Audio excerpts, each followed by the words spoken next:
Welcome in, welcome in, welcome in. Thank you guys for tuning in. Today, what I want to talk about is what do I offer? I know a lot of people always come up with that concern and want to understand exactly what it is that they need to offer to ensure that they have a deal. A lot of people just getting started don't even know. They think $100,000 on a $500,000 house is good enough, but no, it isn't. It is systematized. It's a strategic offer that we make, and majority of the wholesalers out there understands it. And I want to make sure that you understand it as well. That way you can move forward and start locking up your first deals, but not just locking up a house and having it under contract, but actually lock up a deal that you can be able to sell to the next investor, right? So our maximum offer for any property out there is 70% of ARV. So 0.7 times ARV, whatever you equate the ARV, the after repair value is, minus the repairs for the home. That's going to give you a grand total of the offer we need to make on the particular property. If we was to take it down, rent it, burst strategy, whatever the case may be, that's going to give you exactly what you need to know. So let me give you an example. If we knew the house going into the situation, if we knew it was worth $100,000, and we knew the repairs was $15,000. Just to keep math easy, right? We know 70% of $100,000 is 70 grand, and then we minus the 15,000 in repairs. So our offer needs to be 55,000. That's how we know if that's a deal. That's the number we need to be at to guarantee we make a 10% or 15% profit on it, barring any kind of market shifts or longer days of holding, longer days of rehab, maybe going over budget. That guarantees you, if you buy it at that 70% mark, that guarantees your profit. So with that being said, here's some things that I want to address when we buy it at 70%. And the reason why we buy it at 70%, because typically when we go buy these particular homes, we're getting what you call a hard money loan or private money.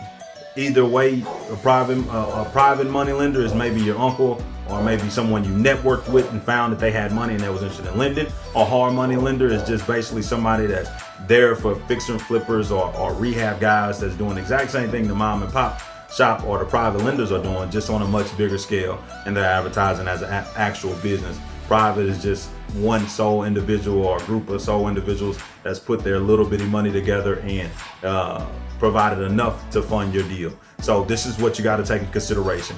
Whenever you go and buy a property, you always got closing costs, and that's on the front side of the deal, right? You always got closing costs. You always got 6% to your realtors, and I like to get the most amount of money as possible, so I make sure the realtors are compensated when they go through me.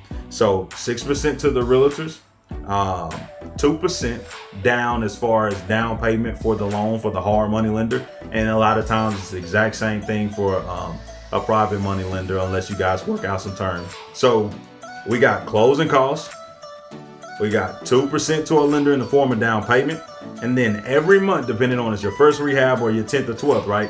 You always got to pay interest. You got to pay insurance. You got to pay taxes. You got to pay carrying costs. That's what we call all these things, carrying costs for the particular project. So that's going to range anywhere from 10 to 15%. And like I said, I bumped it up to 15 just because you have the taxes and insurance that nobody typically equates for when they're flipping a house. But that's all going in, and that's going to all take out of that profit when you're taking a look at it. So 10 to 15%, that's the reason you need it at a pretty good discount, right?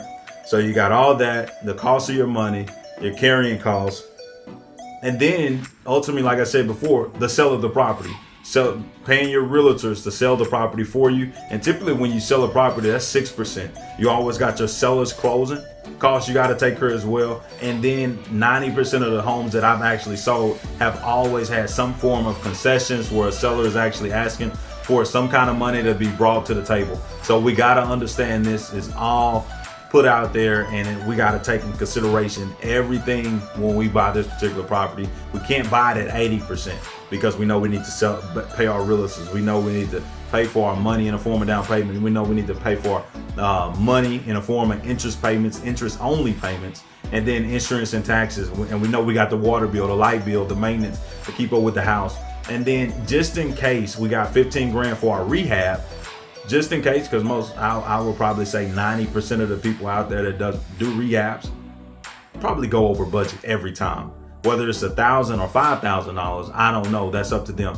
But typically, everybody that do a rehab goes over budget because nobody's ironed out exactly what they need to do for the rehab. So with that being said, if you're fixing a problem, there's probably going to be an underlying problem that's bigger than what you actually thought it was going to be, or what they actually said it was going to cost. So you got to make sure you take consideration for that particular problem. That way you can press forward and still be profitable on the deal. It's okay to have a problem if you got the problem built into the calculations, and that's what the 70% minus ARV, 70% times ARV minus repairs. That's the calculation.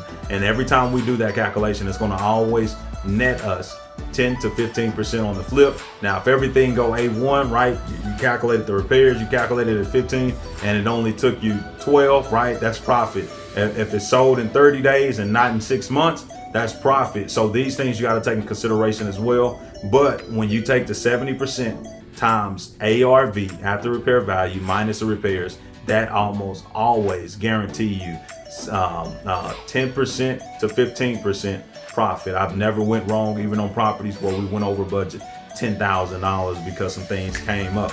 On our first particular project, some things came up and we had no idea about it. We still end up netting $30,000 on that particular property, right? So you always want to make sure you take these things in consideration and understand exactly what all fees and what all costs are going into it. So every time a seller tells you, hey, they need more, well, that's great. If they need more, they probably need to sell it with a realtor. That's why I don't chase all the deals. I always want to make sure I just get the deal that's going to pay the best amount of money on it. That way I can keep on doing deals in the future and don't have to worry about being broke. I'm always making money. Hey, if you got value from this video, please like, share, subscribe. Definitely leave a comment if you felt this was valuable and if you can actually use this in the future. And if you use this in the future, please come back and tell us how it went on making this 70% offer. If you're wholesaling a deal, it's going to be a perfect opportunity for you to make money. Not all the time. Certain markets, you're not going to be able to make that $10, $15, $20,000 at 70%. You will have to go 60, 65% if you're wholesaling it. If you are going to take it down for a fix and flip, boom, you got a perfect opportunity to do so and make some money.